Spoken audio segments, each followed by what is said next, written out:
decían los chicos, esta es la primera charla de 4, y la idea, el objetivo que nos pusimos en esta charla, en esta primera charla, es darles como un pantallazo de los conceptos fundamentales que contempla la industria 4.0, o por lo menos desde Argentina, cómo ve. A lo largo de la charla, la idea es primero ver un pantallazo de cómo llegamos a la industria 4.0, cuáles son los pilares fundamentales, es decir, cuáles son los habilitantes tecnológicos de la industria 4.0, cuáles son los desafíos que implica esta revolución, y para cerrar la charla, algunas conclusiones que, bueno, me gustaría también interactuar con los participantes. Eso es un poco la hoja de ruta de la presentación. Si ya nos metemos en la industria 4.0, es decir, vamos a ver dónde surge este concepto disruptivo, dónde nace, en esencia. Bien, este término nace en Alemania, en una feria que se llama Hannover Messe, en el 2011, fue presentado por primera vez este término, así como industria 4.0. Si bien anteriormente, en el 2010, el gobierno alemán plantea una problemática y junta a un grupo interdisciplinario para abordar esa problemática. Esa problemática básicamente era tratar de mejorar la productividad de la industria manufacturera en Alemania. A raíz de esa problemática y este proyecto nace esto de Industria 4.0. Esto fue tomando importancia en el mundo, y como se lo denominó Industria 4.0, conceptualmente se lo denominó a las revoluciones anteriores como Revolución Industrial 1.0, 1.2 y 1.3. 3.0, perdón. Pero el término definitivo de Industria 4.0 se termina de ayornar, o por lo menos de darle forma, fue en el 2016, cuando el World Economic Forum publicó la versión definitiva, es decir, bueno, esto es para nosotros Industria 4.0. Lo hizo mediante un video que está disponible en YouTube, ponen World Economic Forum Industria 4.0 y lo pueden ver, es bastante interesante, pero ahí es donde cerraron, le pusieron moño, che, esto es Industria 4.0. Y a partir de ahí se ramificó en todo el mundo. Así nació lo que conocemos como Industria 4.0. Vamos a hablar de cómo fue evolucionando la industria, o cómo fue revolucionándose la industria, pero antes quería compartirles un videíto muy cortito, en donde podemos apreciar cómo se fue transformando la industria, y a lo que llegamos hoy. El ingenio humano ideó una máquina que mecanizaba sus tareas. Era la máquina de vapor. Llegó así nuestra primera revolución industrial. Gracias al despegue imparable de la ciencia, conseguimos optimizar la fabricación para producir en masa. Y más tarde, los descubrimientos de la electrónica y la informática nos permitieron que muchas tareas se hicieran de manera automática. Hoy, esta aventura continúa. La mente humana se embarca en una cuarta revolución industrial. Las tecnologías de fabricación viven una transformación sin precedentes. Sofisticados sistemas de software, sensores por todas partes, potentes procesadores, novedosas tecnologías de telecomunicación. Bienvenidos a la Industria 4.0. Nuestra forma de vivir ha dado un salto cualitativo hacia el futuro. Todo lo que nos rodea está conectado. Personas, datos, máquinas. Y ahora, ese salto lo ha dado también la industria. Nuevo concepto de consumo que implica nuevas formas de fabricar y hacer llegar lo que fabricamos. Una nueva idea de comunicación global con nuevos profesionales. Profesionales especializados en robótica colaborativa, realidad aumentada, Big Data, impresión 3D, visión artificial, el Internet de las cosas, sistemas ciberfísicos. Y ahora, vuelve a hacerte la pregunta. ¿Te imaginas ser protagonista de la próxima revolución de la industria? Ya está aquí. Forma parte de ella. Industria 4.0. Es un video muy cortito, pero resume o es un pantallazo para lo que vamos a ver hoy. Cuando hablamos de revolución industrial, en esencia lo que estamos haciendo referencia es cómo el desarrollo tecnológico impactó en la forma de producir.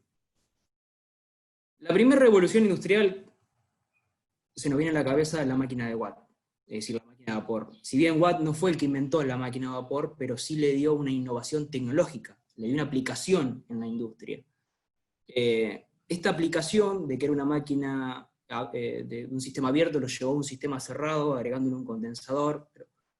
Esto potenció lo que conocíamos como la mecanización, que si bien no se inventó en esto, pero ya venía en la mecanización, sí, logró potenciarla en la fábrica, la mecanización. Provocó un fuerte impacto en las fábricas, las transformó a las fábricas. ¿Por qué? Porque logró una concentración de personas en las fábricas. De hecho, hubo una urbanización porque gente que trabajaba en el campo empezó a ir a la ciudad a trabajar en la fábrica. Una característica fundamental de este tipo de organizaciones, de los primeros tipos de organizaciones de fábricas, eran que tenían una estructura jerárquica muy vertical, por cómo estaban las condiciones de contexto en ese momento. Sumado a esto, lo que se logró en la primera revolución, le sumamos el acero, el desarrollo en acero, la electricidad, el advenimiento de la electricidad, y damos inicio a la segunda revolución industrial. Algo que es importante aclarar es que cuando hablamos de revolución, cada una de las revoluciones no es que son excluyentes una con respecto a la otra. ¿Eso qué significa? Que cuando hablamos de revolución 2, la segunda revolución, no significa que todo lo que estaba en la revolución no terminó, no, sino son como capas que se van construyendo una arriba de la otra. En esta revolución, digamos que la estrella fue la línea de montaje, la línea de producción. Que es lo que potenció esta línea de montaje, que también no es algo que se inventó en este momento, que ayornó Ford en esta instancia, sino eso ya existían los frigoríficos, la línea de montaje, pero sí Ford, en este caso puntual, le pudo dar una innovación en su industria. La principal, o lo que podemos destacar principalmente de esta etapa, es la producción en masa, como veíamos en el video.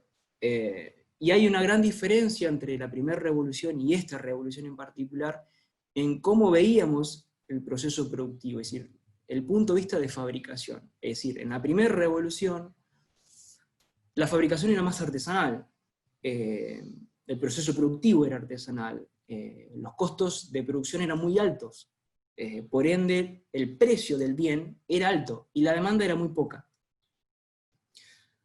Con la incorporación de la línea de montaje, el desarrollo del acero, la electricidad, esto tuvo un impacto significativo en los costos de la línea de producción. Por ende hizo el bien más accesible a la sociedad. Y la demanda empezó a crecer exponencialmente. Esto generó el concepto de stock, generó el concepto de inventario para poder responder a esa demanda. De hecho, se la considera como infinita. Fabriquemos de que se vende. Una característica particular de esta etapa es que nos empezamos a concentrar en el producto. Es decir, todo el esfuerzo de la organización estaba concentrado en el producto. También en esta etapa toma gran importancia la ingeniería, el desarrollo, el diseño, las especializaciones. ¿Por qué toma tanta importancia? Y porque se empezaba a fabricar por lotes, entonces el diseño tenía que ser, debía estar bien hecho, porque si nos mandábamos una macana, había que tirar gran cantidad de material y demandaba una gran cantidad de mano de obra. Entonces, la ingeniería no es que nace, sino que toma gran importancia en las organizaciones. La característica en sí de la organización seguía siendo jerárquica, pero se empezaba a abrir, empezaba a ser piramidal. Si tenemos que tomar un punto, alguien de referencia, sin lugar a dudas vamos a pensar en la marca Ford, sin lugar a dudas. Pero también hubo un montón de industria que se adaptaron a esta evolución. En la segunda revolución le agregamos el desarrollo que hubo en los plásticos, más el petróleo, y damos inicio a la tercera revolución. En esta tercera revolución ya entra en juego la automatización, entra en juego la robótica, el desarrollo de las computadoras, la programación. Pero la particularidad de esta etapa es que la demanda cambia. Ya no era igual la demanda, por ende también cambia la competencia. Entonces existió la necesidad de diversificar los productos, la cartera de productos. Surgen filosofías de trabajo como el Just-in-Time, el Lean Manufacturing. Todas filosofías que estaban enfocadas, o están enfocadas, a tratar de reducir el tiempo desde que se detecta una necesidad hasta que se cobra por ello, básicamente. Como en la línea anterior la organización estaba concentrada en el producto, acá nos empezamos a concentrar en el proceso. Por eso surgen este tipo de metodología. Si tenemos que buscar un punto de referencia, seguro se nos va a venir a la cabeza Toyota, pero también hubo otras industrias, otras marcas, otras fábricas que adoptaron este tipo de metodologías que eran muy similares a la Toyota.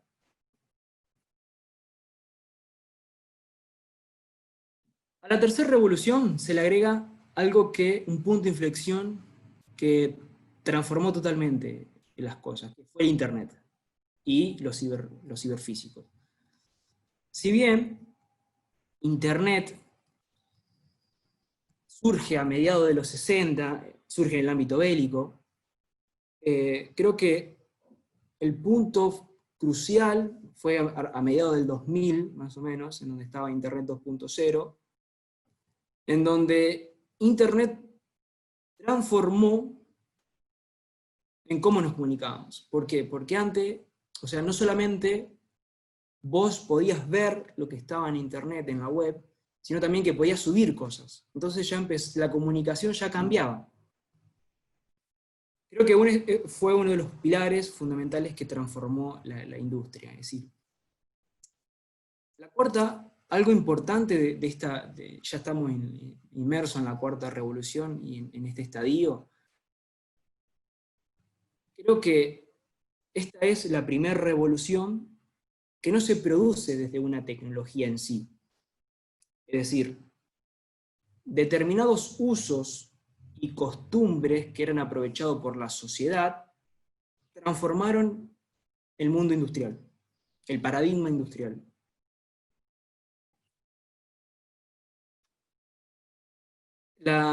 Digamos que en esta revolución la particularidad que tiene es que conviven un montón de tecnologías que convergen a tal punto que borran el límite entre lo físico, entre lo digital y hasta lo biológico, generando un solo plano. Y de la mano de Internet, la transformación digital configura un nuevo mapa tecnológico en el que intervienen y se conectan todo el tiempo, en tiempo real, los actores de las sociedades, como consumidores, empresas, gobiernos, organizaciones, a través de distintos dispositivos, teléfonos, computadora, sensores. Esto cambió la forma en la que producimos, la forma en la que trabajamos y la forma en la que nos comunicamos. La cuarta revolución, en esencia, podríamos decir que es la fase de la digitalización del sector manufacturero. Está impulsada, le empuja por un volumen gigante de datos que están potenciados por los sistemas computacionales y la conectividad. Si bien muchas tecnologías que están a disposición hoy vienen de la revolución anterior, pero acá la particularidad que tiene es cómo se empiezan a combinar estas tecnologías. La característica general es, bueno, acá las empresas TICs empiezan a tomar una gran participación. Se empieza a descentralizar la organización, empieza a ser autogestionada. Surge el concepto de inmediatez, la respuesta inmediata. Las organizaciones cambian, son más exponenciales, cambia el concepto de la organización. Y también hay un fuerte empoderamiento de las personas que están dentro de la organización. Si habría que buscar un punto de referencia de esta revolución, es, sin lugar a duda, la marca Google, sin lugar a duda. Y como en las revoluciones anteriores, como en la anterior nos enfocábamos en el proceso, en la anterior nos enfocábamos en el producto, acá las organizaciones se enfocan en las reglas. Es decir, las reglas que generan los productos y los procesos. Después vamos a ver ejemplos de a qué se refieren con estas reglas. Bueno, si a esto le sumamos inteligencia artificial, bueno, estamos dando curso al futuro. De forma muy resumida, es cómo fue evolucionando la industria de acuerdo a los distintos avances tecnológicos. Y yo le hice un grafiquito para mí es muy interesante. Por un lado tenemos los distintos estadios, la revolución 1, la 2, la 3 y la 4, y cómo fue el desarrollo industrial. Cómo fue la evolución socioeconómica en el tiempo, digamos. Y acá abro un poco, se piensa, a ver, ¿qué piensan ustedes? ¿Dónde está Argentina en este momento? ¿Alguien se anima, por ejemplo, a decir, che, bueno, Argentina está en esta revolución, está entrando o saliendo de esta revolución? ¿Alguien se anima? No vale decir la revolución 1. ¿Alguien se anima? Bueno, le cuento, a ver si hay alguien que está levantando la mano, no lo veo. Para mí está en la etapa de la revolución de la 3, todavía en la etapa más de la electrónica, en términos generales. Bien. No está cerrada, está saliendo de la 3, tenemos mucho de la 3, tenemos cosas de la 2 también. Y estamos en puerta de la 4. Hay algunas empresas, en particular las multinacionales que están acá en Argentina, que sí tienen gran desarrollo en Industria 4.0, pero lo que son pymes, no estamos ni cerca todavía de lo que es Industria 4.0. Estamos recién entrando, somos unos niños todavía. Eso es un poco a nivel de historia, línea de tiempo, llamémosle así, de cómo se fue transformando la industria a través de los avances tecnológicos. Ahora los invito a ver lo que son los pilares de la industria 4.0. El nuevo algoritmo industrial le llaman. Esos pilares, en esencia, son, me gusta llamarlo como habilitadores tecnológicos, o tecnologías. Hay algunos autores que dicen son 8, otros que son 9, otros que son 10. Bueno, yo le traje 10 como para contarles todos. Tenemos sistemas de integración, en Internet de las Cosas, inteligencia artificial, ciberseguridad, computación en la nube, impresión 3D, realidad aumentada, Big Data, robótica, simulación en entornos virtuales. Bueno, todo esto, un poco todas estas tecnologías, contemplan lo que es Industria 4.0. La idea que tengo es contarles un poco de qué se trata cada una de estas, y después vamos a ver unos desafíos en los cuales estamos embarcando. Primero, sistemas de integración. En esencia, los sistemas de integración hacen referencia a aquellos sistemas, a la redundancia, que integran tecnologías de operaciones y tecnologías de comunicación, que antes no estaban conectadas. ¿Qué hacen? Conectan máquinas con máquinas, máquinas con productos, e integran distintas áreas de la línea llamémosles, de las unidades productivas, impactando sobre la gestión interna de la empresa. Permite, a través de plataformas digitales, la conexión de la empresa con otros actores de la cadena de valor, ya sea, por ejemplo, logística o el cliente.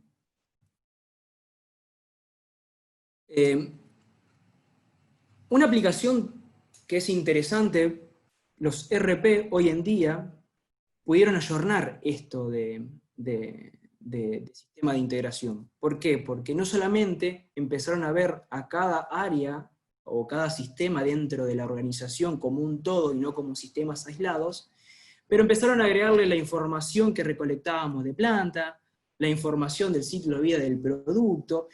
Es un poco esto lo que se trata de integración a nivel sistema. Es decir, cómo distintos software, aplicativos, nos permiten integrar tantas tecnologías de operación, como un SCADA, un PLC, con tecnología de información.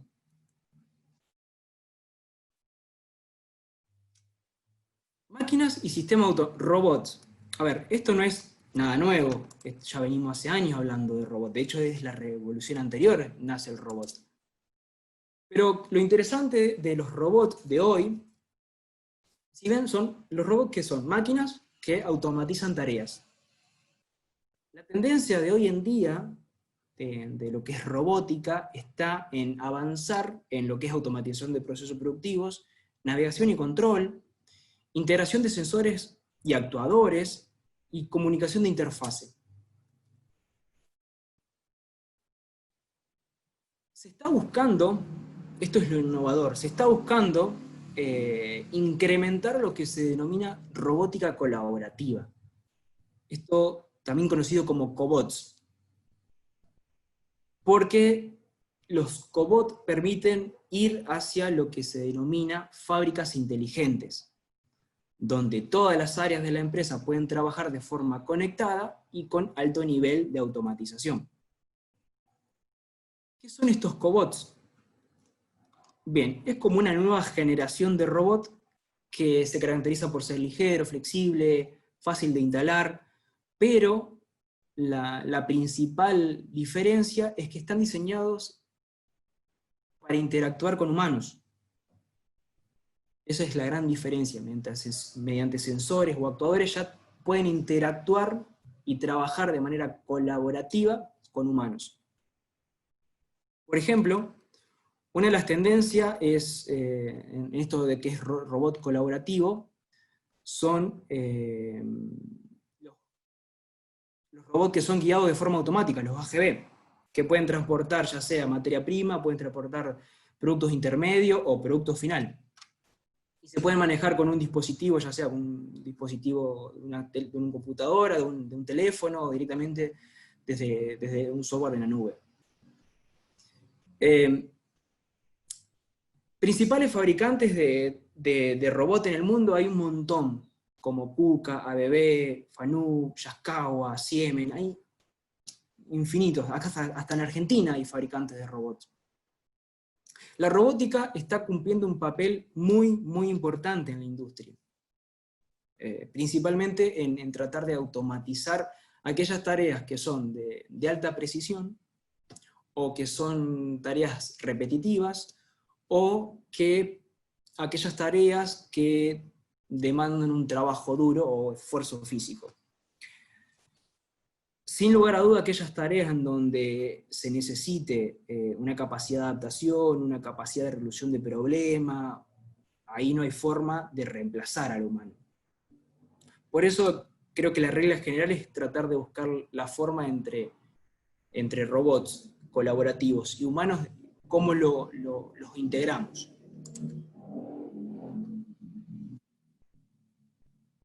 Hay algunos ejemplos de estos robots que le comentaba que se guían de forma automática, que vos le trazás. Bueno, de hecho hay robots que limpian, barredores que ya son domésticos estos robots. Vos lo podés parametrizar a determinada hora que salen, limpian y vuelven. Un gran desarrollo en robótica. Les traje esta información, la tomé de un informe que presenta el IFR, que es la Federación Internacional de Robótica a nivel mundial. Hizo un análisis, esto lo presenta todos los años, esto fue presentado en septiembre, hizo un análisis de todos los robots que están en stock hoy instalados en el mundo. Fíjense en los últimos 10 años cómo creció. Estábamos alrededor del 2019 con 1 millón y hoy ya estamos pisando los 3 millones de robots instalados en el mundo. Esta es la misma información, pero está desagregado por zonas geográficas, llamémoslo así, la parte de Asia, la parte de Europa y América. La parte de Asia sabemos de que se va por China, Japón, Corea. Europa, ya vamos a ver cuáles son los países, entre Alemania e Italia se reparten gran torta, y en lo que es América, Estados Unidos es el principal consumidor de robots. Por ejemplo, son los 15 principales consumidores de robots que hay en el 2019. Como podrán ver, los 3 principales son China, Japón y Estados Unidos. Son los principales que consumen robots y tienen en su fábrica robots. Y esto es lo novedoso, cómo está empezando a crecer esto de cobot o robot colaborativo en los últimos 3 años. Ya se empezó a hablar y ya se empezó a ver en las fábricas esto de cobots.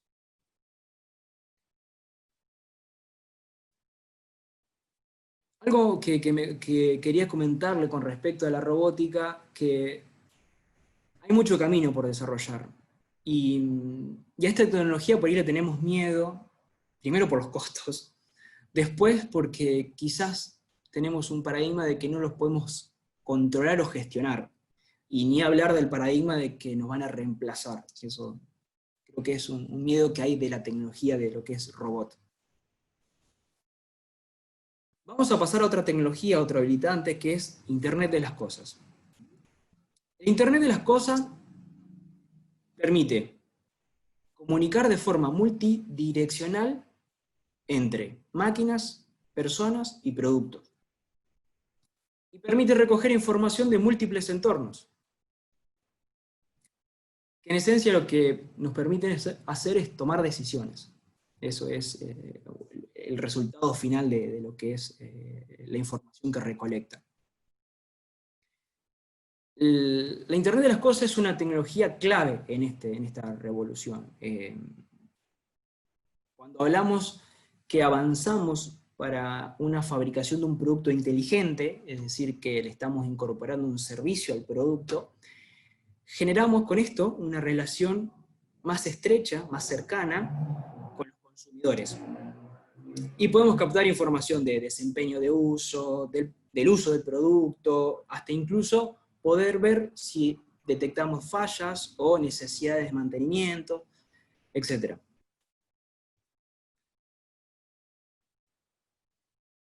Ejemplos de Internet de las Cosas, bueno, esto ya está entre nosotros. Cualquier electrodoméstico hoy tiene Internet de las Cosas, podemos controlar desde cualquier lado los electrodomésticos que tenemos en casa.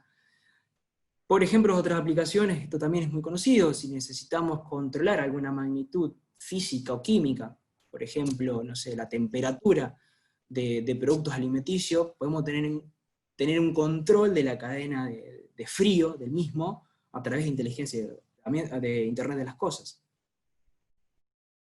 Una tecnología que está también en auge y se empezó a utilizar mucho es RFID, que es identificación por radiofrecuencia.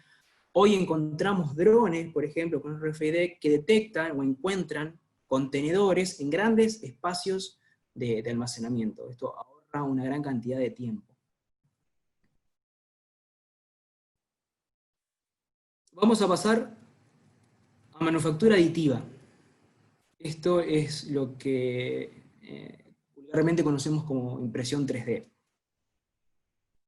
La manufactura aditiva permite fabricar piezas a partir de la superposición de capas de distintos materiales, tomando como referencia un diseño previo que tiene una característica que no tiene moldes, es un diseño virtual, un modelo virtual.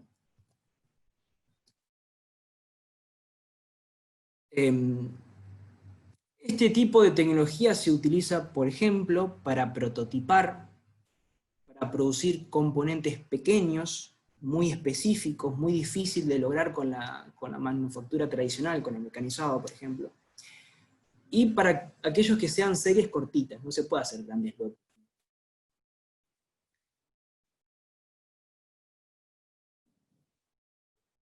Por ejemplo, La impresión 3D ofrece enormes ventajas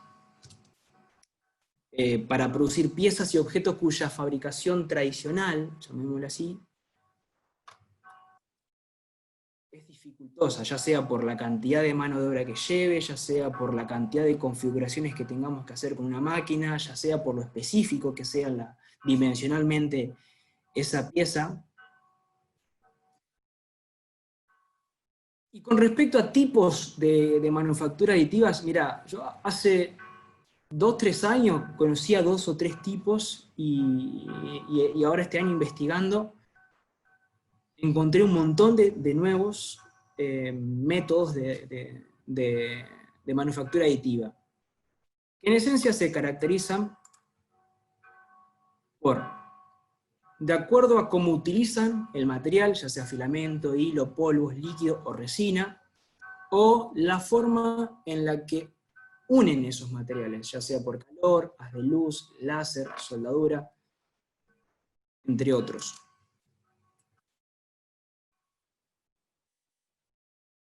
Bien, acá les traje los principales 7 tipos de manufactura aditiva, pero hay otros. No les voy a explicar cada uno de ellos, pero sí se los traigo. El tradicional que nosotros conocemos, el de extrusión por 2, es extrusión de material, que se denomina FDM, pero hay una gran cantidad de variedad de manufactura aditiva. Pero lo interesante acá, más allá de la variedad que tenemos, es que podemos responder a distintas especificaciones de la industria con todo este abanico de manufactura aditiva. Pero a su vez, si la integramos con la manufactura tradicional de mecanizado, podemos lograr cualquier tipo de piezas. Imaginables las piezas que podemos lograr. En los últimos años esto ha tenido un avance tecnológico fenomenal. También se avanzó mucho en cuestiones de costo. Antes era extremadamente costoso y los avances tecnológicos, tanto en el proceso como en materiales, ha beneficiado a lo que es la manufactura. Big Data, o análisis de grandes datos. ¿Qué hacemos referencia con Big Data? Se refiere a datos que son caracterizados por volumen, velocidad o tipo de estructura. Estos datos pueden ser recolectados por máquinas, sensores, cámaras, micrófonos, teléfonos móviles, software de producción, MES, por ejemplo. Y puede provenir de diferentes fuentes, ya sea una empresa, un proveedor, un cliente, una red social. El análisis en sí de estos datos, hoy se está utilizando algoritmos avanzados, es clave principalmente para lo que es la toma de decisiones, en tiempo real. En los últimos años, en los últimos 4 años, para que tengan una idea, se crearon alrededor del 90% de la cantidad de datos digitales existente en el mundo. Para que tengan una idea de la magnitud que implica la analítica de datos. La generación y el análisis de datos tiene algunas controversias. Por ejemplo, cualquiera de ustedes puede investigar algo en Google, buscar busca una raqueta de tenis, busca un lugar que quiere vacacionar, y inmediatamente le empiezan a salir notificaciones de compra, sugerencias. Bueno, eso es un poco la aplicación de Big Data. Pero dejando un poco al margen el debate ético con respecto a esto, sobre su captación y sobre su proceso de Big Data en sí, se considera que los datos en el futuro están vistos como el oro, como el petróleo del siglo XXI. Son la clave para la competitividad de una organización en el futuro. A su vez, esto reconvirtió, o por lo menos potenció, lo que se denomina en otros países como servitización. Es decir, no solamente te estoy vendiendo una máquina, por ejemplo, sino también te vendo un servicio en cuanto a la utilización de la máquina, horas de la utilización de la máquina. Te puedo decir, che, cómo la estás utilizando, con esa información te puedo decir, la estás utilizando mal, se te puede romper esto, tenés que hacerle este mantenimiento, etc. Toda esa información empieza a estar disponible por la Big Data, empieza a estar disponible por Internet de las Cosas, empieza a estar disponible por la nube. Entonces, aplicativos que se le empieza a dar a lo que es la Big Data. Todas estas tecnologías las vamos a ver en profundidad y en detalle con los chicos en las próximas charlas, pero la idea es darle un pantallazo de qué es lo que se trata cada una de ellas. Computación en la nube. Mira, la computación en la nube es como un conjunto de tecnologías que permite acceso remoto, generalmente por internet, a través a software, almacenamiento de archivos o procesamiento de datos. En esencia es eso, la nube. Se puede presentar en diferentes tipos de servicios. Esto ya es más técnico, pero se lo cuento un poco. Tenemos servicios como software, como servicio propiamente dicho. Un ejemplo puede ser Gmail, es decir, el proveedor te establece, te pone a disposición un software, y vos con un usuario y una contraseña puedes acceder al software y hacer uso del software. Dropbox es otra. Algo nuevo también que en los últimos años apareció es Microsoft 365, que también lo vamos a ver en las próximas charlas. Después otro nivel de tipo de servicios es plataforma como servicio, que se denomina PaaS. Esto ya es un poco más específico, es donde el proveedor te pone a disposición una plataforma en donde vos puedes hacer desarrollos de aplicaciones, por ejemplo, y utilizar inteligencia artificial también. Y el tercero, que es infraestructura como servicio, bueno, también te pone a disposición servidores, balanceadores de carga, ¿qué otra cosa más te puede poner a servicio? Es decir, te pone a disposición un conjunto físico, que no lo tenés físico propiamente dicho, pero vos podés hacer uso de esos espacios a nivel remoto.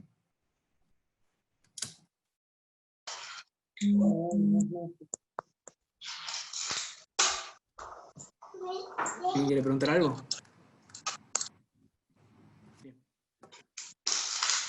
Muchas de las aplicaciones tradicionales requerían estar instaladas con un programa dentro de un servidor dentro de la empresa. Hoy, por ejemplo, Microsoft 365 te ofrece el paquete de Office en la nube. Es decir, vos no necesitas tener el paquete Office, descargarlo e instalarlo en tu computadora o hacerlo el mantenimiento. Directamente lo tenés en la nube, te da un usuario, y vos entrás con ese usuario, una contraseña, y haces uso de Word, Excel, PowerPoint, todo, pero en la nube. Y además le sumó la particularidad de que lo hace colaborativo. ¿Qué significa esto? De que varias personas a la vez pueden estar trabajando sobre un mismo archivo, editarlo, sin la necesidad de guardarlo y enviarlo. Bueno, esto cambia un poco totalmente cómo administramos la información también. Algo interesante del cloud computing es que se prevé, para tener una idea, de que cerca del 2025 ya el 80% de las organizaciones en el mundo vaya migrando a la nube. Para tener una idea un poco cómo evoluciona esto. Unos principales proveedores de lo que es la nube, bueno, está Oracle, Google Cloud, Microsoft Azure, Amazon, IBM Cloud. Esos son los principales, después hay otros, pero los principales son esos. Simulación de entornos virtuales. Ya quedan poquitos tecnología y ya nos metemos en algunos desafíos. Simulación de entornos virtuales. ¿Qué es esto? Mira, estos son software que te permiten ajustar y representar de forma virtual el funcionamiento de un conjunto de máquinas, procesos, personas, todo en tiempo real. Lo que te permite es simularlo antes de ponerlo en una puesta en marcha, por ejemplo. Ni hablar de que te ahorra gastos en lo que llamamos prueba de error, en el proceso de aprendizaje. Bueno, por ejemplo, los ingenieros de proceso pueden probar distintas configuraciones antes de ir a una configuración virtual óptima. que será luego plasmada en la parte física.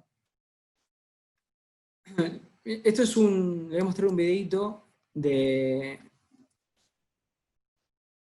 una simulación de una fábrica, desde que se llega la materia prima hasta que este software se llama Plant Simulation y es de Siemens. Muestra una fábrica gemela, llamémosla así, virtual.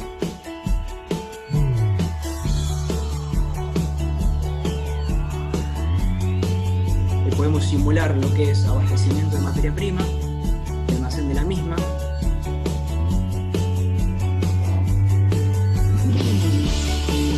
Después podemos empezar a simular los distintos mecanizados, procesos productivos. Cada uno de estos procesos son parametrizables. Es decir, agregamos variable de entrada y variable de salida. Y el mismo software lo va asignando, lo va parametrizando. Estos software te permiten a su vez hacer una metodología que se denomina diseño de experimentos, donde planteamos distintas variables y escenarios y el software lo simula. También podemos empezar a simular personas dentro de la organización, controles de calidad, y podemos ver cómo es el flujo del material a lo largo de la línea productiva. Simulación de robots, empaquetado, embalaje.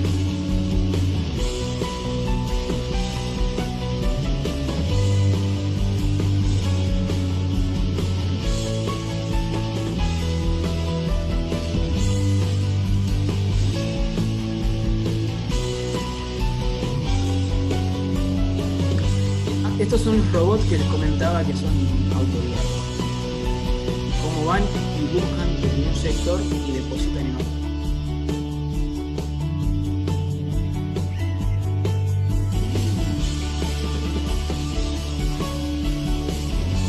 Este es un depósito.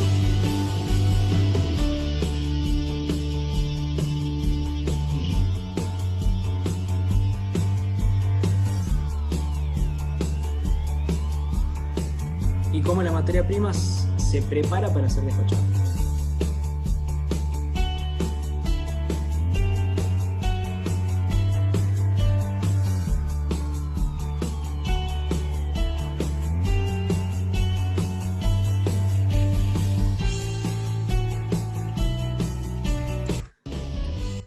La idea era mostrarle un poco cómo se puede la implementación de estos sistemas de entornos virtuales que hoy se usa y está disponible. De hecho, por ejemplo, el que acabamos de ver es sobre la plataforma Plant Simulation de Siemens, que comentaba hace un rato.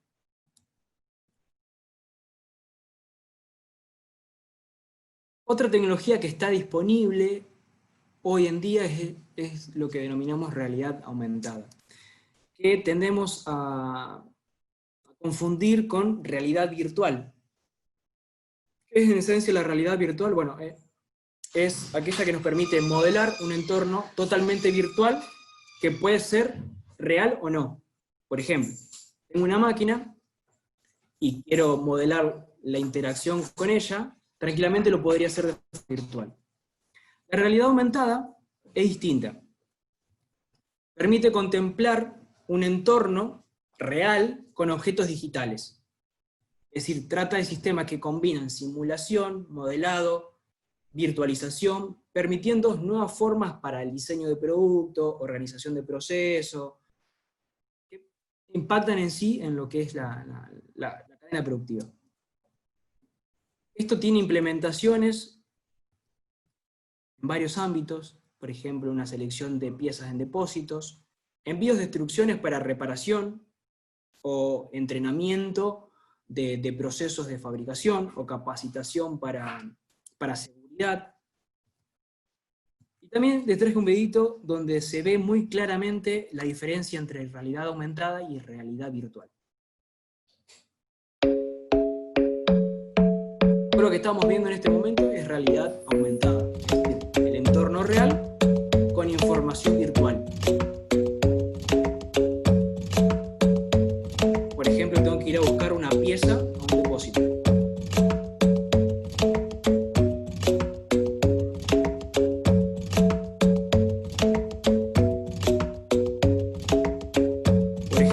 tengo que posicionar una máquina con dimensiones reales en una línea.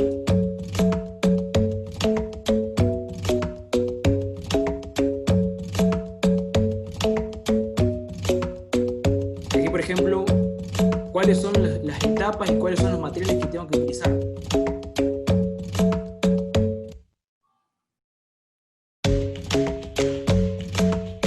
Si necesito saber información sobre una máquina específica.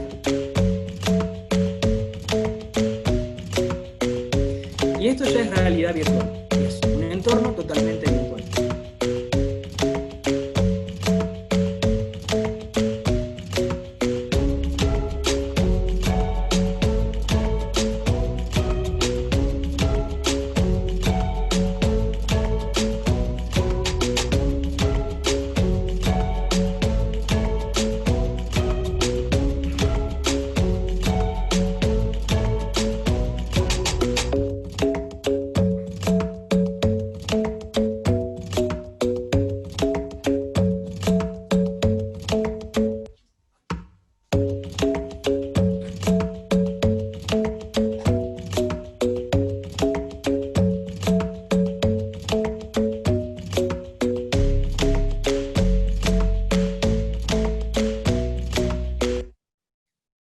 Bueno, con ese video yo lo que quería mostrarle bien la diferencia entre lo que es realidad aumentada y realidad virtual, pero contarle a su vez también de que esto se está utilizando y cuáles son sus aplicaciones. Y entramos en los dos últimos pilares o habilitadores tecnológicos. Uno de ellos es la inteligencia artificial. La inteligencia artificial está basada en el desarrollo de algoritmos que permiten a las computadoras procesar una gran variedad de datos, gran cantidad de datos, a una velocidad casi inusual, que antes necesitábamos una gran cantidad de computadoras y cantidad de personas, logrando a su vez también un aprendizaje de forma automática del algoritmo. Estos algoritmos a su vez se nutren de información, de datos y de experiencia, y se van perfeccionando. Eso en esencia es la inteligencia artificial. Dotando a máquinas de capacidad cognitivas, visión, lenguaje, comprensión, planificación, etc. ¿Qué más le puedo contar de la inteligencia artificial? Bien, en el futuro, probablemente en el futuro, la inteligencia artificial cambie la forma en la que hoy nos estamos relacionando seres humanos-máquinas. Seguramente va a cambiar. Y va a estar presente seguramente en todo lo que es la industria y principalmente los negocios. Pero el auge, es decir, cómo se está siendo potenciada la inteligencia artificial es a través del desarrollo de algoritmos que hoy son cada vez más complejos. La nube también permite potenciar la inteligencia artificial porque tenemos mayor capacidad de almacenamiento y de procesamiento, y las mejoras que hay computacionales en lo que es procesadores también está impactando en lo que es inteligencia artificial. Y por último, el último habilitante, y no menor, es lo que denominamos ciberseguridad.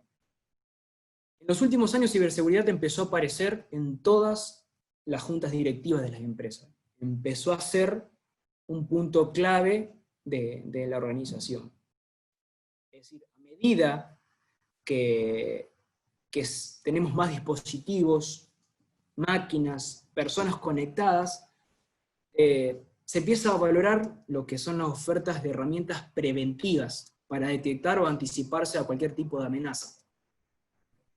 La evolución que hay hacia la industria, llamémosla industria inteligente, y la integración creciente entre los distintos actores, ya involucramos a proveedores, involucramos a clientes, involucramos a los actores dentro de la organización, más la computación en la nube, más las plataformas digitales, y bueno, esto sí o sí nos obliga a desarrollar mecanismos de seguridad, que antes no estaba pensado, porque teníamos los entornos o las tecnologías de operaciones por un lado, SCADA, por ejemplo, o PLC, que recopilaban información, y las tecnologías de información que se empezaron a conectar a través de Internet de las cosas y la nube, y empezó a estar disponible.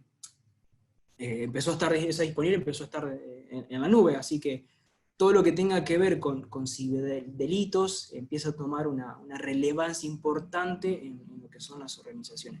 De hecho, si no tenemos ciberseguridad, todas las otras tecnologías empiezan a hacer agua, básicamente. Eso es un repaso muy, muy global y conceptual de qué son esos habilitantes tecnológicos o esas tecnologías que contemplan o están alrededor de la industria 4.0.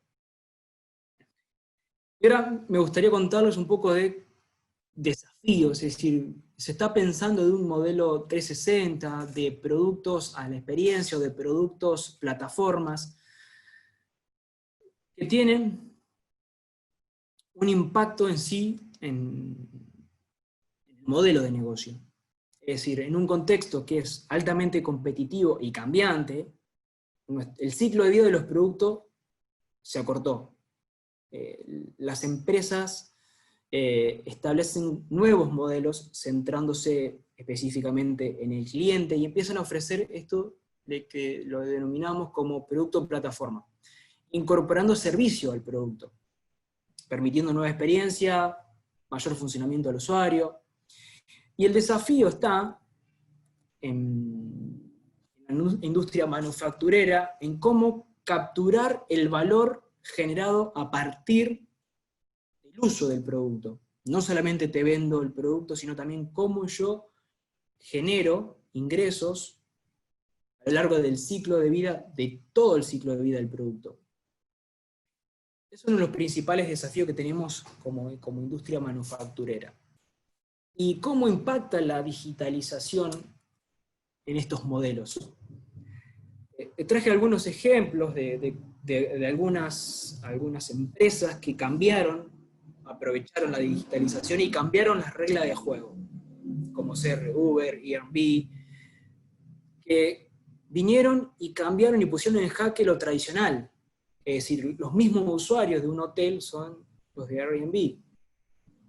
Sin lugar a duda, los costos fijos de los empresarios de la parte hotelera es totalmente distinto a lo de esta empresa, ni hablarlo de Uber. Fíjense cómo se pudieron adaptar o pudieron ver diferente la propuesta de valor. Vamos a un ejemplo puntual. Antes teníamos, frente a la necesidad de transportarnos, adquiríamos un bien, un auto, por ejemplo.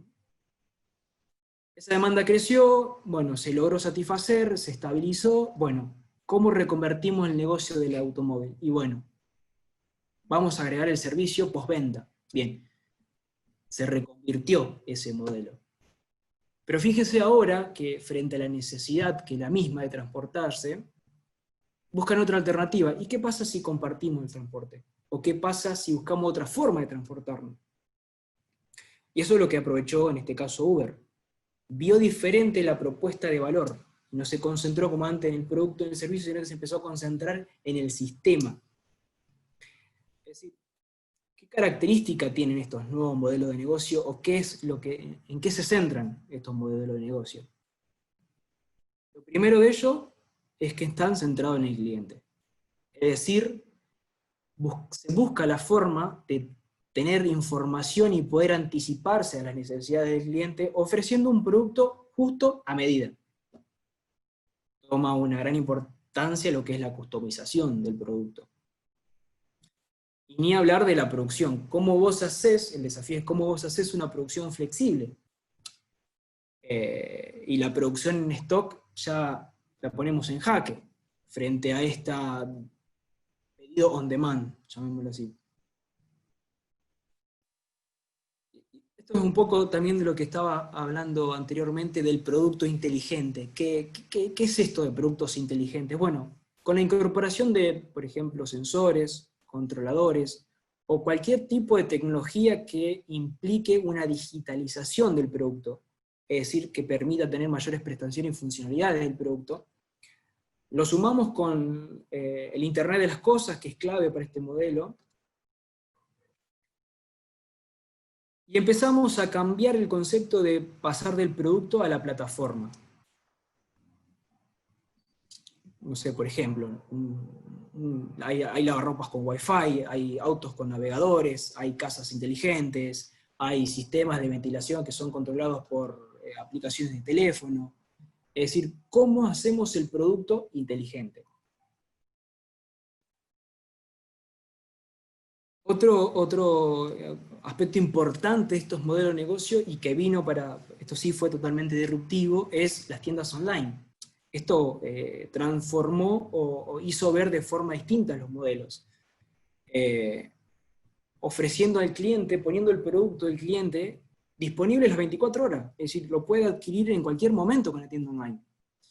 Y ni hablar las implicancias que tuvo con los costos, alquileres, dotación, personal para atención al cliente. Son costos totalmente significativos que al tenerlo disponible en la web, el cliente tranquilamente puede acceder a ellos. Y ni hablar de la información que podemos obtener con las tiendas online. Productos más visitados, productos más consumidos, productos que tienen diferentes ciclos a lo largo del año, cuándo es consumido un producto a mitad de año, a principio de año, en un determinado mes. Toda esa información empieza a estar disponible a través de las tiendas online. Más cerca de los centros de consumo. Hay una tendencia importante, y esto es un poco de lo que hablábamos al principio, de la inmediatez, de tratar de acortar lo máximo que se pueda la cadena de abastecimiento. Es decir, tratar de responder de forma inmediata a la necesidad del cliente. Es decir, la cadena de valor se va tratando de reducir lo máximo que se pueda, todo lo que sea intermedio se trata de reducir. Todo lo que sea intermediario, que esté en el medio, trata de reducirse. Por último, que estén orientados al acceso. Esto viene también un poco relacionado con lo anterior, es decir, se resta importancia a la propiedad como sí, como producto, y se busca explotar el acceso al mismo. Esto permite al fabricante de un producto, por ejemplo, estar cerca del cliente, tener información sobre las prestaciones y la funcionalidad del cliente, y la ventaja que te ofrece tener este servicio, por ejemplo, es como les comentaba anteriormente, estamos logrando tener un flujo de ingreso a lo largo de toda la vida del ciclo del producto, no solamente con la fabricación, sino también postventa. Un poco de forma resumida, es decir, cómo la digitalización está transformando los modelos de negocio. Ahora, si hablamos netamente de desafíos, ¿cuáles son los desafíos que tenemos dentro de esta revolución en aspecto tanto manufacturero? Primero, que esta transformación supone, esta nueva revolución impacta en varias dimensiones. Impacta en la parte económica, en la parte social, se modifica de forma, yo creo que acelerada, la forma en que trabajamos, socializamos, nos comunicamos, hasta, te diría que la subjetividad misma fue cambiando con el avance tecnológico. Y esto surge nuevas direcciones de innovación, de proceso social y de ecosistemas económicos, generando diversos desafíos en distintas dimensiones. El primero de ellos, los primeros desafíos, tiene que ver con aspectos tecnológicos, obviamente. Cada vez más es necesario, con tantos sistemas operacionales que se comunican e interactúan, es necesario establecer normas y estándares de forma internacional que puedan armonizar el diseño de esta interfase a nivel global. También se requiere hacer un fuerte esfuerzo y perfeccionamiento en lo que es análisis de datos e inteligencia artificial. Estas son las bases que nos permiten tomar decisiones. Es decir, si no perfeccionamos eso, probablemente estemos tomando decisiones erróneas. Y bueno, los datos en este siglo, como le comentaba, adquieren una importancia crucial, exigen ser tratados como una nueva infraestructura de la producción. Lo que genera una materia para lo que es ciberseguridad, es lo que hablábamos hoy cuando le comentaba sobre ciberseguridad. Desafíos desde el punto de vista socioeconómico. Yo creo que aquí el mayor desafío es evitar la concentración tecnológica.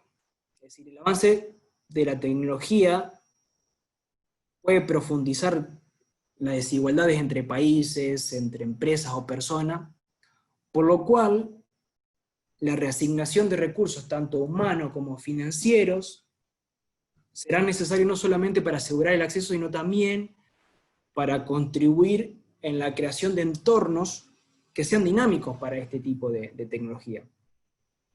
Esto implica capacitar y desarrollar nuevas habilidades en personas, dado a los nuevos avances tecnológicos. Es decir, hasta te diría, hay que pensar quizás en cómo ayornamos el sistema educativo o los métodos de enseñanza, es decir, cómo preparamos el futuro para lo que son estas tecnologías, desde la temprana edad. Y ni hablar que también esto significa un desafío desde el punto de vista de género dentro del laburo. Algo no menor que tenga que ver con lo que es regulatorio. Hay muchas preguntas en el tintero que están dando vuelta que hoy no tienen respuesta, es decir, ¿se exige o es necesario una normativa sobre esto? No sé, por ejemplo, si hoy le comentaba, creo que a Graciela, es decir, ¿qué pasa si yo voy por la calle y me choco un auto que es dirigido de forma autónoma? Más allá de que pueda no tener la culpa yo, es decir, ¿cómo me cubre el seguro? ¿Quién tiene la culpa? ¿El personal que programó el sensor, el que programó el auto? ¿Cómo se van a evaluar eso en el futuro? O, no sé, por ejemplo, ¿cómo van a tratarse los ciberdelitos? ¿Cuántos años le darán de acuerdo al ciberdelito, por ejemplo, a los hackers? No sé, por ejemplo, no sé, en una operación en donde hay un robot que está haciendo esa operación, ¿qué pasa si sale mal? Ocurre una catástrofe. Es decir, son preguntas que hoy tenemos dando vuelta y no tenemos respuesta, pero ni siquiera nos arrancamos a ver cómo las respondemos. Es decir, la digitalización desafía hasta en este punto de vista a la sociedad. Y ni hablar en lo que tenga que ver con propiedad intelectual, o patentamiento, o registro de marcas, porque estamos utilizando tecnología de la revolución anterior, la ayornamos a la de ahora. Bueno, es todo un desafío que tenga que ver con la parte regulatoria. Como país emergente, es decir, ¿cuáles son los desafíos que tenemos como países emergentes?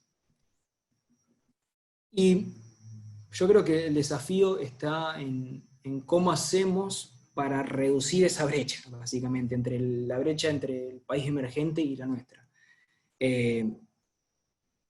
Y no tratar de que esa brecha se haga más grande, básicamente.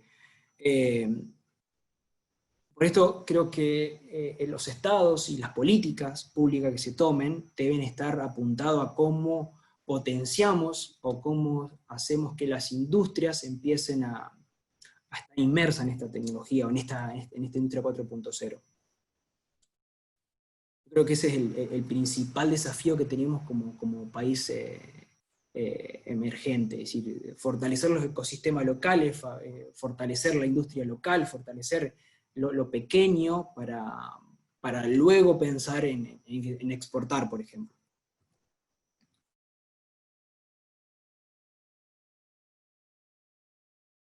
Bueno, como para ir cerrando y resumiendo un poco todo lo que tratamos de hablar en esta charla,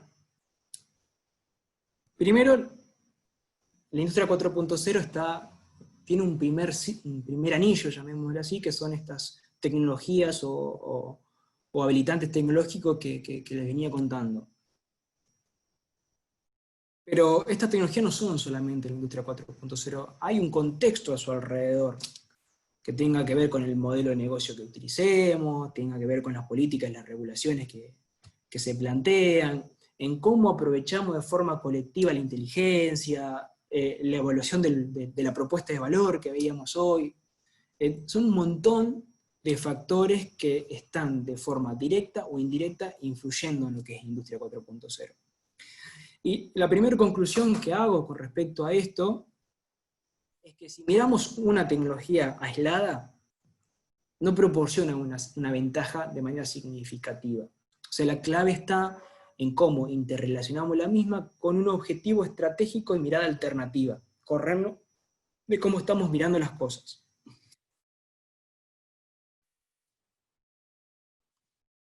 Un resumen de todo lo que hablamos.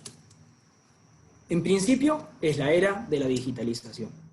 Está impulsada por ese gran volumen de datos y que está potenciado por los sistemas computacionales y, principalmente, la conectividad.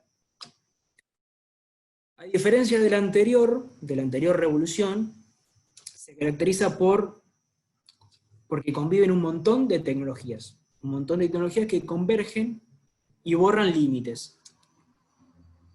Y se trata de sistemas ciberfísicos que operan en forma de redes complejas y que se construyeron en infraestructura de la revolución anterior.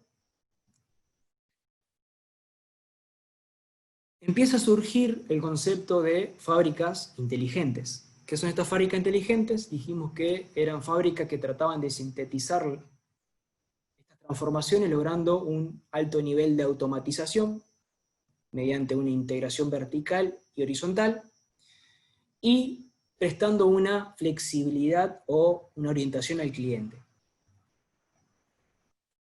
También hay una característica de que las tomas de decisiones son descentralizadas, que son ejecutadas por estos sistemas ciberfísicos que están asistidas por modelos predictivos, donde hay fuerte influencia sobre la inteligencia artificial. No solamente se puede prever necesidad de mantenimiento, necesidades de cambio, de algún repuesto, o una potencial falla, entre otros. Hay una particularidad, y esto sí es una realidad, es que todas las empresas que están en este camino de la industria 4.0 se enfrentan a la incertidumbre. Eso es real, existe, y esa incertidumbre es grande. La digitalización y la conexión en tiempo real están desafiando a las empresas, porque van eliminando las tradicionales barreras de entrada al mercado, y lo que hace es que haya nuevos competidores o nuevos jugadores en el mercado. Y al mismo tiempo se expande los límites del mercado, acortando el camino entre lo que es la oferta y la demanda, a través de plataformas colaborativas o de e-commerce, que es también uno de los temas que vamos a ver en las próximas charlas. Hay un fuerte énfasis en eliminar intermediarios y tratar de hacer lo más eficiente posible el sistema logístico y de transporte, y las habilidades de los trabajadores, dadas las nuevas tecnologías, es crucial la inversión en desarrollo para estas nuevas tecnologías, nuevas habilidades de los trabajadores para afrontar estos desafíos. Entonces, por lo tanto, para un montón de empresas, el camino hacia la industria 4.0 no se presenta como una opción. Yo lo veo que se presenta como una estrategia de supervivencia.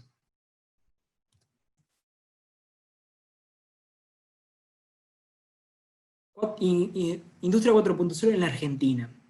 Para tener una idea, esto también lo saqué de un libro de Industria 4.0 que fue publicado en el 2019. Esto empezó a estar, como decíamos, en boca de varias empresas, y empezó a hacer discusión de varias gerencias de las empresas. Pero se estima que el 35% de las empresas en los próximos 5 años va a estar incorporando este tipo de tecnología. 35%. Para que tengan una idea, Alemania, Francia, el porcentaje supera el 70%. Si bien las economías y las sociedades son totalmente, las culturas son totalmente distintas con respecto a estos países, pero por lo menos para tener una idea de cuál es la brecha entre país emergente y país desarrollado. Frente a esta incorporación de estas tecnologías, ¿cuáles son los principales limitantes que aparecen en Argentina? Bueno, la falta de personal capacitado. Esa es una de las principales limitantes que tenemos. La incertidumbre respecto al impacto que va a generar cuando yo haga una inversión como beneficio de la implementación de esta tecnología. Hay una gran incertidumbre porque no la conocemos todavía, no tenemos el conocimiento ni la práctica suficiente. Y bueno, ni hablar de lo que es la resistencia al cambio y a la innovación de nuestras organizaciones. Como para ir terminando, algunas conclusiones que les traigo. Bueno, en principio que la incertidumbre es prácticamente una nueva norma. Hay que buscar la forma de adaptarnos. La conversión hacia Industria 4.0, en esencia, es un proceso. Y está en nosotros la responsabilidad en cómo creamos los recursos necesarios. Y esto es, creo que la conclusión final que les traigo, es que este cambio de paradigma no significa o no se trata simplemente de un cambio de tecnología, sino que es más bien un cambio de mentalidad y que va acompañado de una transformación con múltiples acciones. ¿Qué significa esto de múltiples acciones? Y bueno, desarrollar habilidades en los recursos humanos más calificados, lograr una producción flexible, tratar de responder esa inmediatez, obtener una integración en tiempo real con todos los actores que están en la cadena, generar ciclos de vida de productos cortitos y que salgan al mercado a lanzamiento rápido, tratar de responder la demanda inestable y específica, tratar de lograr una relación mucho más cercana con el cliente, pero sobre todo, lo que exige además es un cambio cultural y filosófico, que sin lugar a duda el Estado debe acompañar a través de distintos instrumentos y políticas. Bueno, esto es un poco lo que quería contarle, transmitirle con respecto a la industria 4.0, ya sea a nivel mundial y lo que es Argentina.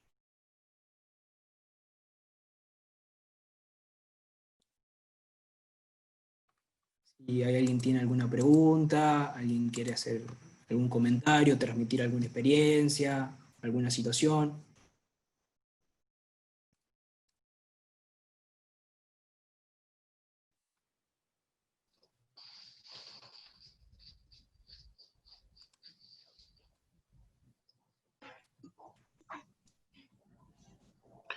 Muy clara la exposición, Rodrigo. Bueno, gracias, Caio. Felicitaciones. Gracias. Rodri, ¿qué posibilidades tiene una industria de no adoptar los paradigmas de la industria 4.0? Ya hay industrias que no cambiaron por ahí en las revoluciones anteriores. Actividades agrícolas que no se mecanizaron en su momento y desaparecieron. Luego, con la primera generación de la industria, hubo ciertos nichos que se quedaron sin cambiar y luego sufrieron las consecuencias. ¿Cuál es tu visión sobre aquellas empresas que hoy puedan decir, bueno, yo no, todo esto de la tecnología, la verdad, me supera, no me gusta, yo voy a seguir con mis procesos manuales, semiautomáticos? Mira, Daniel, es muy interesante lo que estás planteando y algo traté de comentar esto. Tengo dos cosas, dos comentarios. Primero, eh, la conclusión que saco principalmente es que esto no es una opción. No es una opción porque va a pasar lo que pasó con empresas en los estadios anteriores. Desaparecen. Desaparecen porque no supieron adaptarse a las circunstancias que el mercado plantea. Y es una característica muy particular a nivel global de las organizaciones o de las empresas argentinas. ¿A qué me refiero con esto? Las empresas argentinas, esto es ya una interpretación mía, estamos tapados por lo inmediato, estamos corriendo continuamente detrás de la zanahoria. No tenemos, gran parte de las empresas, no tenemos visión a largo plazo. Estamos con lo inmediato, queremos resolver. ¿Son cosas importantes lo inmediato? Sí, porque si no, no vivimos, no comemos. Pero estamos concentrados en la rama y no vemos el bosque. Eso es un poco una conclusión que saco de lo que son las industrias hoy en Argentina. Y de aquellas industrias en las que no tengas esa visión del bosque, tarde o temprano, otras, porque va a haber nuevos actores, van a saber aprovechar lo que no está pudiendo responder. Y bueno, por ahí tampoco pienso que se trate de una falta de visión del bosque, sino falta de semilla, ¿no? Vos fuiste un paso atrás. Totalmente, yo creo que hay que, bueno, si vamos un paso para atrás, hay que buscar las semillas también. Y la cotización del dólar por ahí es complicado, Oh, pero, ¿no? Pero totalmente. sí, lo que decís, Una de las, sí, por favor. No, sí, decime. De que por ahí uno, cuando piensa o empezamos a hablar sobre este tipo de tecnología, lo primero que se me viene, che, tengo que hacer una inversión de la puta madre. Y no es tan así. ¿Amerita inversiones? Sí, amerita inversiones, pero depende de lo que querés vos, en realidad, o la necesidad que tenés. Porque hoy justo sacábamos una conclusión interesante con Graciela, que veíamos, por ejemplo, este tipo de plataformas, Zoom, por ejemplo, no es que aparecieron con la pandemia, no es que se hicieron gratis en la pandemia, las herramientas ya existían, ya estaban disponibles hace 2 o 3 años. Me acuerdo que hacía reuniones por Zoom o por Meet, hace 1 año o 2 hacía reuniones con este tipo de plataforma. ¿Y por qué no lo usábamos antes? Vos sabés la cantidad de costos de transporte, de alojamiento, tiempo que hubiésemos ahorrado haciendo estas reuniones así. Después, por ejemplo, hay otra aplicación muy interesante que está disponible y que no la conocemos mucho, que se llama Miro, que es como una pizarra en donde un montón de personas empiezan a trabajar sobre esa pizarra. Se llaman herramientas colaborativas, que es un poco el auge de la palabra colaborativa en este estadio. Y esas herramientas están disponibles gratuitas y no necesitas inversión. De hecho, esto lo estamos haciendo y no necesitamos invertir en Zoom para hacer esto. No, el tema que viste acá en Argentina hay la desactualización de ahora, sino que ya lleva muchos años. Yo, por ejemplo, trabajo acá en un molino harinero. Sí. Y que ahora de repente, bueno, hace 4 años que cambió de firma, cambió de dueño, todo. Y el dueño, o sea, le gusta y motiva mucho el desarrollo de tecnología implementada. El tema que, claro, se encontró con un molino que a lo mejor no se actualizó de los años 80 o 70. Entonces, claro, es como que por ahí va todo de golpe. Y todo de golpe no se puede, hay que ir paso a paso. Si esto se hubiera desarrollado, como vos decías en la presentación, a lo mejor desde los años 90 para acá, o sea, todo habría mano de obra, habría desarrollo tecnológico. El tema que el general de la industria argentina nunca tuvo esa inversión, o ese pasito, digamos, para el cambio. No, totalmente. Por eso creo que el papel del Estado y las políticas que tomemos con respecto a la industria son fundamentales. Sin eso no podemos, sin esos instrumentos no podemos pensar en el futuro de la industria argentina. Yo Rodri, ahí ¿podés repetir el nombre de la herramienta? ¿Cómo, perdón? ¿Podés repetir el nombre de la herramienta de la pizarra? Ah, Miro, M-I-R-O. Ahí le Porque escribo vi en que el la chat. estaban preguntando en el chat. yo le sumo a Sí, disculpen. sí, sí. No, Sí, es interesante esa herramienta porque es como una mezcla de, imagínense, vicio, que puedes hacer flujos de procesos, y esto acá que estuve mostrando yo, Prezi, donde vos puedes hacer presentaciones. De hecho, es como que también puede hacer reuniones como Zoom, pero arriba de la pizarra. No, está muy bueno. Se las recomiendo. yo le sumo a este comentario, que la verdad que es muy, muy interesante. Bueno, felicitaciones por la presentación, Rodrigo, la verdad que muy bueno.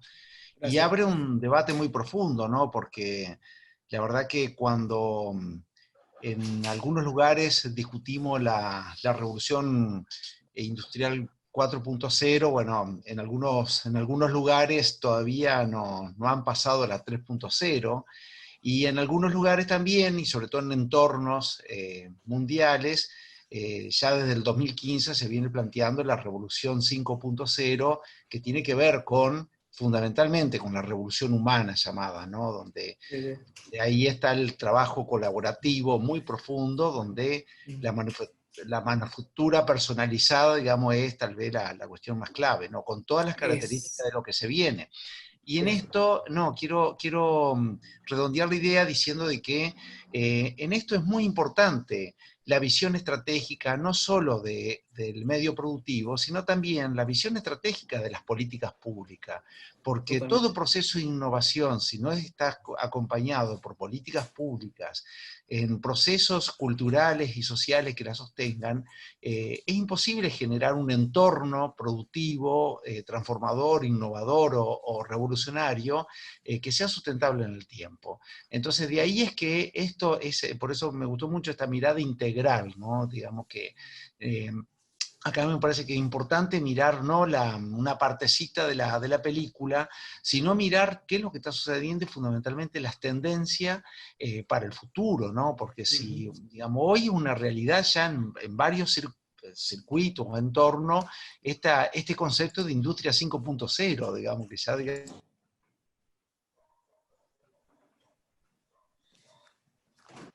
digamos, o para ello el proceso de industria, esto no es que una cuestión es generada desde la nada, sino que son esas famosas capas que se van sumando y van interactuando y se van enriqueciendo, ¿no? Entonces, también esto demuestra, bueno, lo atrasado, los procesos, digamos, asimétricos que hay en el mundo y en nuestras regiones. Y dentro de los países, los procesos asimétricos que hay en cada país y a su vez en cada rama o en determinadas líneas de producción, ¿no? Sí, tal cual. Sí, yo creo que la intervención del Estado con instrumentos o reglas creo que es fundamental. De hecho, por ejemplo, participé en un proyecto hace 2 años que se llama LabTIC, que era creo que de la provincia, en donde trabajamos Industria 4.0 específicamente. Trabajamos en conjunto con el INTI, con un grupo de investigación, en donde teníamos la problemática a abordar de cómo podemos hacer para optimizar el proceso de diseño de un producto. No fabricación, diseño de un producto. Es decir, cómo hacíamos un sistema, un software que agregándole determinadas variables o condiciones de contorno, el mismo sistema te iba sugiriendo qué material podías utilizar de acuerdo a lo que vos tenías en tu estantería y de acuerdo a tu historia de diseño. Es decir, vos diseñaste una pieza parecida el año pasado, tomá, esta se puede aplicar a tu diseño. A ese punto, y estamos hablando de acá, Argentina, Santa Fe, Galvez. No estamos hablando de Alemania. O sea, esas cosas están disponibles. Pero es fundamental estas cosas que estamos haciendo, y celebro, digamos, de que esto se haga acá en Galvez. ¿Por qué? Porque damos conocimiento, damos apertura a las cosas. Así que de mi parte los felicito por prestar este espacio, porque sin lugar a duda esto es win-to-win, ganamos todos, ganamos todo acá. Sí, sí. No, sí, segundo. O sea, Mario, el quería conocimiento de la hacer, herramienta es muy importante e yo interesante. también que desde el lado de la fuerza laboral, de la fuerza de trabajo, también es necesario contemplar las políticas públicas que se vayan a implementar en orden a la capacitación, a la calificación, para no producir una expulsión de la mano de obra, ¿no?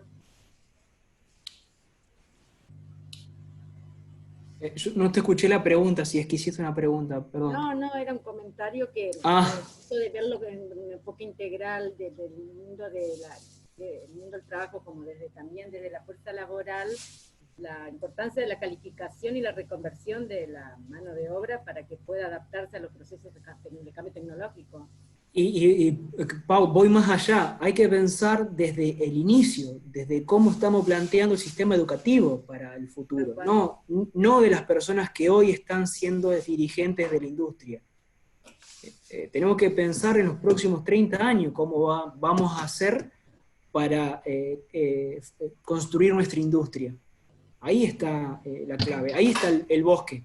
Ni hablar de las, como dijo uno, hay que ver la semilla, digamos, que te trata de, bueno, eso me parece que la semilla sería la analogía de las políticas del Estado.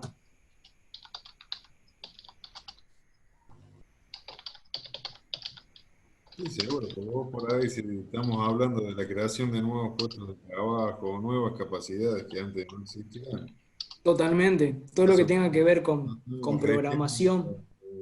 Con convenios laborales de los 70 o los 60 en algunos casos. Tal cual. Tal cual. Todo tiene que dar ese paso. Es que esto no solamente impacta a la parte manufacturera también, en la parte de todo lo que es, no sé, regulatoria, como veíamos hoy. Toda la parte que tenga que ver con contratos también afecta a todo esto. En cómo estamos viendo y cómo estamos haciendo las cosas. Sí, pero hay que tener en cuenta lo siguiente. Fíjate, en vez de tratar todos estos temas, trata de evolucionar, o sea, es como que industrialmente te ponen patas en la rueda porque están viendo cómo hacer para que, no sé, no eche la gente o viendo el tema de aumentos salariales. Totalmente. Sí, Germán, pero Germán, no sé, digamos un poco como opinión general.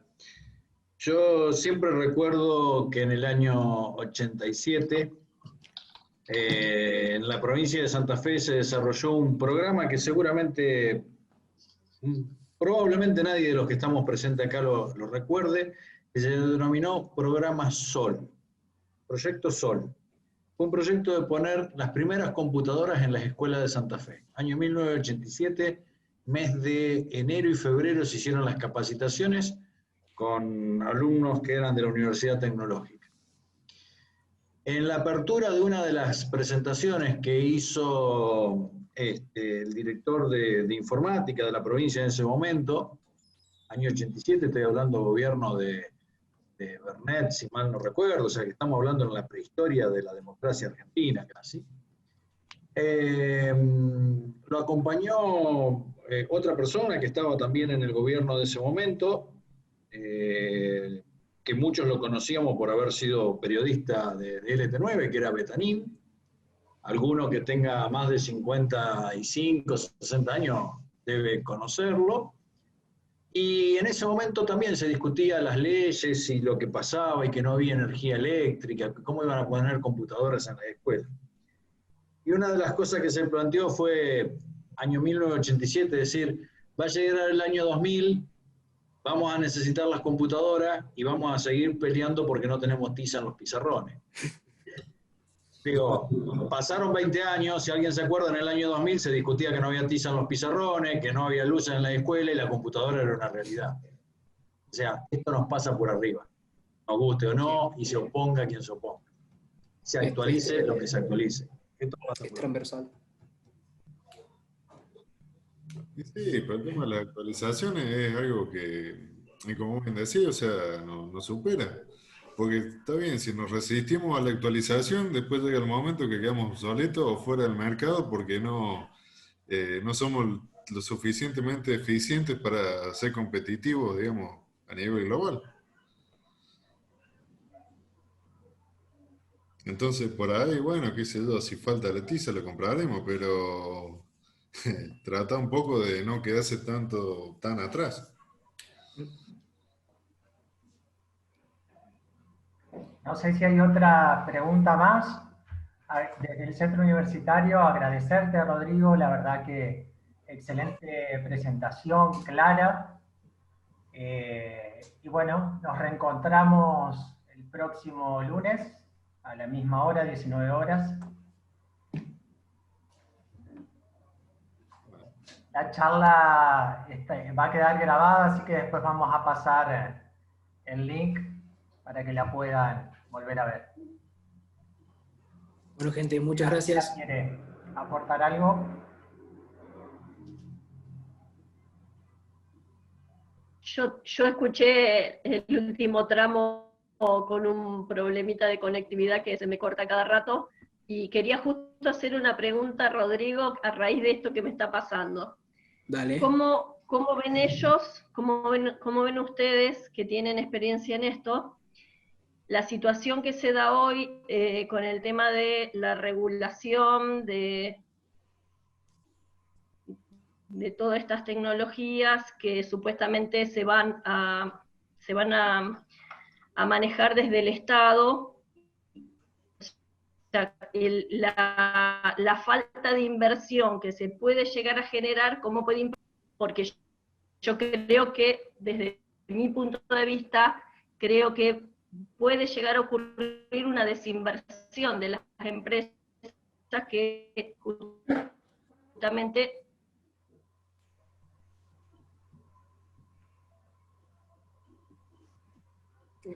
Escuché la mitad de la pregunta, pero voy a tratar de responder con lo poco que... Sí, anda re mal la...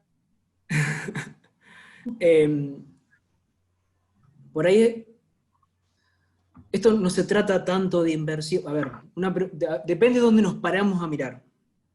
Si vemos de forma global a Argentina, el Estado tiene que tener sí o sí una participación en esto. La industria es fundamental en lo que es un país. Pero si te paras desde el punto de vista de la empresa, es un poco lo que te decía, quizás no significa que sí o sí para entrar en este tipo de tecnología tengas que hacer una inversión. Depende de lo que necesitamos y depende de lo que tenemos, en esencia. Pero tratando de unir estos dos puntos, es decir, primero el Estado tiene que estar tanto en regulación como en poner a disposición instrumentos. Eso es fundamental. Sin eso, eso es la base. Sin eso, se nos cae el castillo. Se nos cae el castillo porque entra a ser una cuestión de supervivencia de las empresas. Empiezan a desesperarse y se empiezan a caer en el camino hacia la industria, hacia la modernización. Por eso creo que acá el que tiene la camiseta número 10 o la de capitán es el Estado. Si el Estado no genera los instrumentos y las condiciones necesarias para poder migrar hacia este tipo de industria, y nos vamos a quedar en el camino.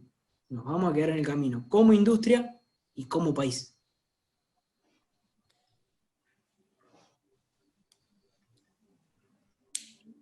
No sé si respondí un poco con lo que escuché. Sí, un poco. Concretamente yo apuntaba al tema del riesgo que hay ahora, porque para poder implementar todo esto necesita... Bueno, ahí yo te traje, loco, la incertidumbre existe. ¿Existe? ¿Por qué esa incertidumbre? Hoy está en riesgo. Graciela, esa incertidumbre va a existir, porque tenemos que aprender a convivir con ella, a vivir y a convivir con ella. Porque probablemente hay muchas inversiones que no sabemos qué beneficios nos van a traer porque no las hemos hecho, porque no tenemos experiencia, porque miramos afuera y queremos comparar, situaciones que son totalmente incomparables. Queremos comparar las decisiones que ha tomado Alemania con las que queremos tomar nosotros, y no son comparables. Son situaciones totalmente distintas, son contextos totalmente distintos, son culturas totalmente distintas. Por eso, la incertidumbre es nos tenemos que hacer amigos, tenemos que convivir con ella, con la incertidumbre. Pero tenemos que tener la suficiente versatilidad o flexibilidad para poder responder.